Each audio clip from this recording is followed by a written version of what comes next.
Hola, hola chicos, ¿qué tal? ¿Cómo están? Muy buenas. Quinto de secundaria. Vamos a tener nuestra clase de hoy y el título es Cuando los simples se transforman en sabios. La iglesia adventista nació después de un chasco del milenarismo, ¿ok? De los mileritas, del movimiento milerita, encontrado en las profecías, ¿ok? De Daniel.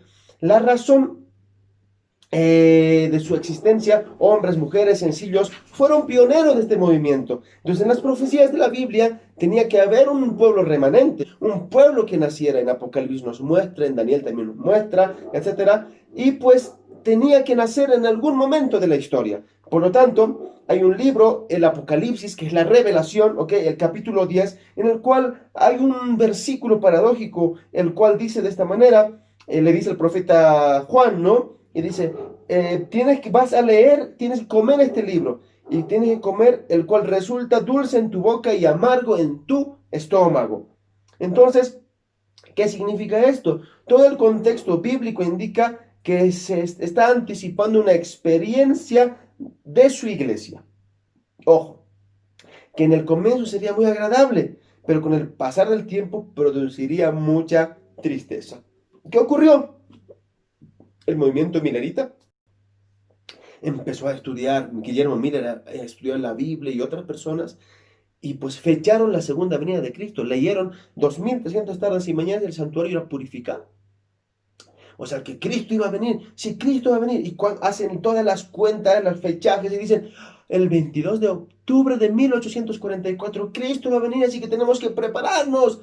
Y empezaron a vender sus casas, empezaron a vender sus bienes, empezaron a a deshacerse de sus cosas y para ese día estar listos para poder encontrarse con el Cristo, ¿no? Con Jesús, con el Cristo resucitado en la segunda venida de Cristo.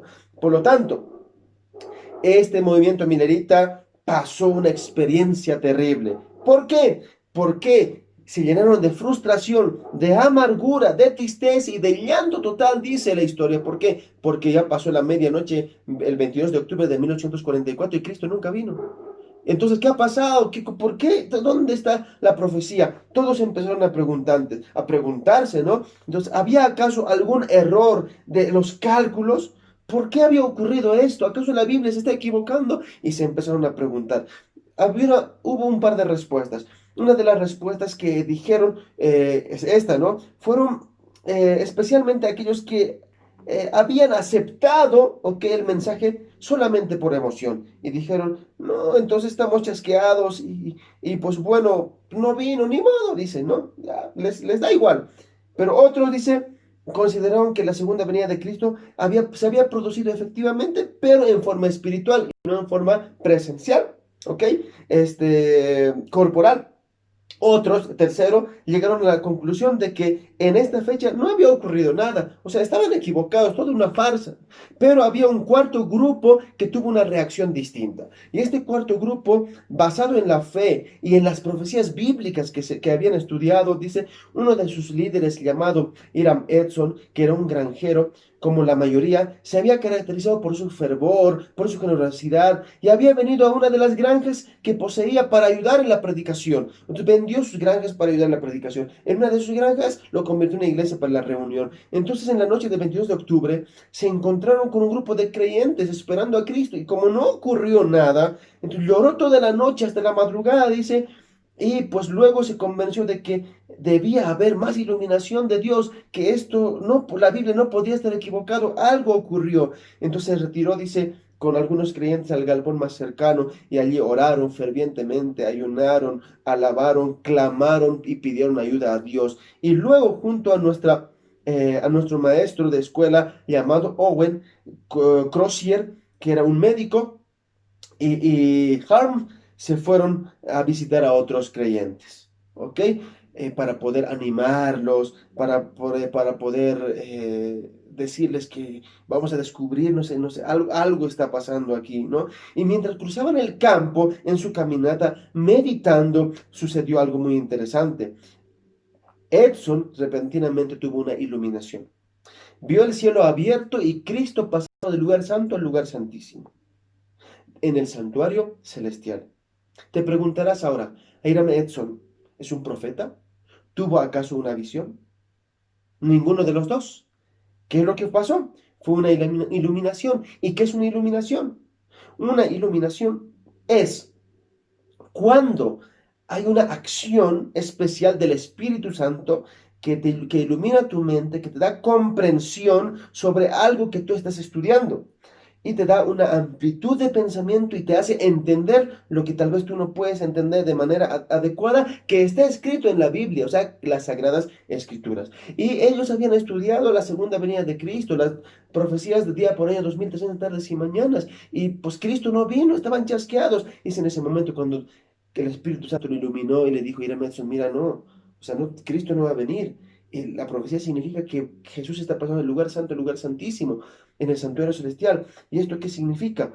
Cuando le iluminó esto, esta es la interpretación correcta del pasaje bíblico.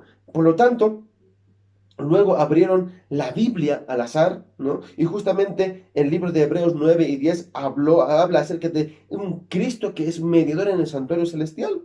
Estudiaron durante años arduamente la Biblia sobre lo que dice del ministerio de Cristo en el santuario celestial.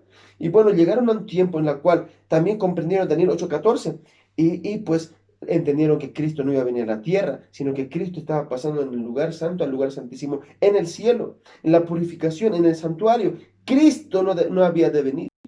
Entonces, Cristo estaba pasando a una etapa de labor intercesora por nosotros. Es lo que estaba viendo. Entonces el gran chasco que ocurrió fue por una interpretación equivocada. Pero como Dios guió a su pueblo, a sus hijos, para poderles dar la interpretación correcta.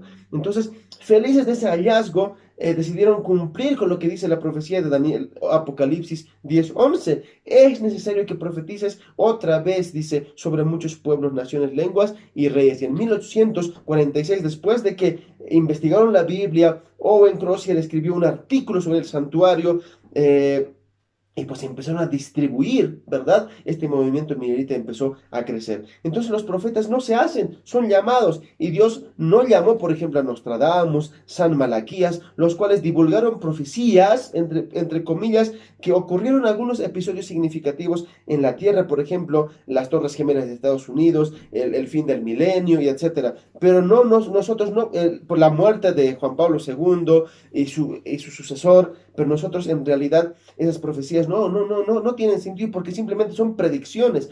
¿Qué diferencia hay entre predicción y profecía? Es que la predicción es de origen humano y simplemente por cálculos científicos se puede decir esto es lo que va a ocurrir, pero las profecías, en cambio, son de origen bíblico, dadas por Dios en un lenguaje directo, simbólico, que tienen una interpretación en un tiempo presente y en tiempo futuro y en el pasado también que ocurrió. Entonces Dios lo inspira y transmite este mensaje mediante sueños y visiones o en forma directa. Entonces, Dios siempre llamó a sus profetas para poder anunciar su evangelio. Y efectivamente de esta manera ocurrió con Elena Harmon, que fue una muchacha a la cual Dios llamó para poder mostrarle acerca de las profecías de la Biblia y su interpretación. ¿Ok?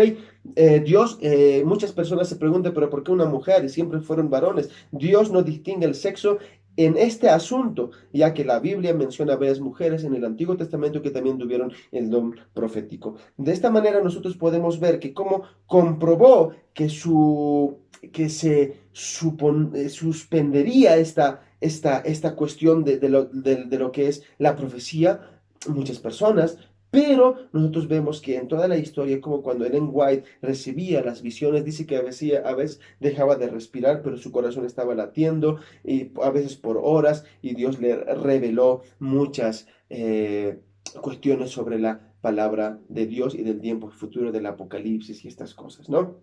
Entonces, en 1946 se casó con un joven llamado James White, y pues él se caracterizaba por liderazgo, y etcétera, etcétera. Pero de pronto también nos habla acerca de un capitán llamado José Bates, el cual era un capitán de barco que también fue preso en la guerra en Inglaterra, pero de pronto cuando él decidió tomar un estilo de vida, no fumar, no beber alcohol y simplemente estudiar y estudiaba mucho, al final cuando se jubiló, él pues vendió su barco y dio al movimiento milerita para la predicación del evangelio, y es en ese momento cuando encontró él este señor o este ex capitán ya jubilado, José Bates, algo muy interesante sobre la verdad del sábado.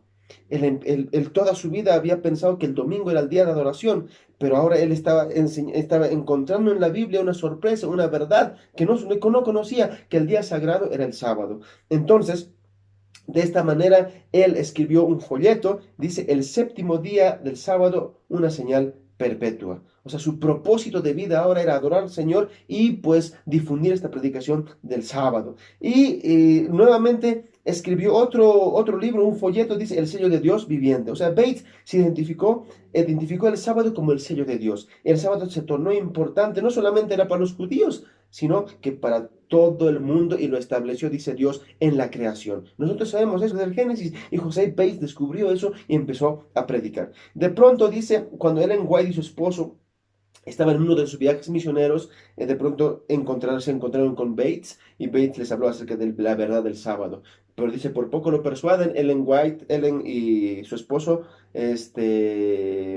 James, no lo creyeron porque ellos guardaban el domingo. Mira qué interesante. Del sábado, el primero que les habló a Elena White, a la profetisa del sábado, a la profeta, ¿no?, que Dios escogió, fue José Bates. Pero de pronto, más adelante, sabemos que Ellen White recibió las visiones de los mandamientos, del cuarto mandamiento, o sea, acerca del sábado. También hubo una conferencia del sábado en la cual trataron acerca de la existencia del santuario celestial, la inmortalidad condicional, la muerte como un sueño, el mensaje de los tres ángeles del Apocalipsis, la escatología, los eventos finales, Ellen White y todos estos representantes de la iglesia en esta conferencia sacaron conclusiones grandes y que habían heredado acerca de la Biblia y decidieron ser fieles. Y es en este momento también cuando nosotros entendemos que ellos también estudiaron acerca de Babilonia, la confusión que en la Biblia nos muestra, y todos los seguidores de Miller, Ellen White estaba ahí, y todos ellos trataron de solucionar los desafíos. Ahora tenían que ordenar pastores, tenían que asignarles, distribuir territorios para que se pueda predicar el Evangelio, para que se pueda testificar. Y pues bueno, todo esto se transformaría en una gran organización. Por lo tanto, en 1863 es en la cual se organiza la conferencia general. Y pues restaba el desafío ahora del nombre. Ahora, ¿qué nombre iban a llevar? Estudiaron distintos nombres que hasta finalmente se aceptó un nombre, Iglesia Adventista del Séptimo Día. Y pues, ¿cómo fue esto? Este fue aceptado porque incluía dos doctrinas que caracterizaban a este nuevo movimiento. ¿Cuál era? La segunda venida de Cristo y la observancia del sábado, o sea, del séptimo día. Es por eso que así empezó la iglesia adventista del séptimo día, cuando Dios levanta a José Bates, a los Milleritas, a Ellen White, para darle las visiones, para que pueda, para que esta iglesia pueda tener sentido, y a la luz de la Biblia, a la luz de la profecía, pueda ser un pueblo remanente, un pueblo por el cual Cristo va a regresar. Así que 1844, este gran chasco simplemente fue un empiezo acerca de la investigación bíblica y de la caminata de la iglesia de Cristo. Que Dios te bendiga, estudia tu material por favor, y no te olvides de mandarme tus tareas. Bueno, aquí tienes en la página 67 simplemente un cuestionario, tu relevo por su palabra del libro de Proverbios y tu mapa mental al Classroom, ¿ok? Vamos a orar en este momento, así que inclina tu rostro. Señor, gracias por este material que tenemos para poder leer, Señor, cómo tu iglesia fue guiada desde un principio y como el Santo Espíritu, Señor, levanta profetas, Señor, para poder mostrar tus grandes verdades y así tu iglesia pueda avanzar a la tierra prometida, Señor, y a la salvación. Sé con nosotros en estos momentos complicados y bendice a cada joven, señorita, y a cada familia, Señor. En nombre de Jesús oramos. Amén. Que Dios te bendiga. Chao, chao.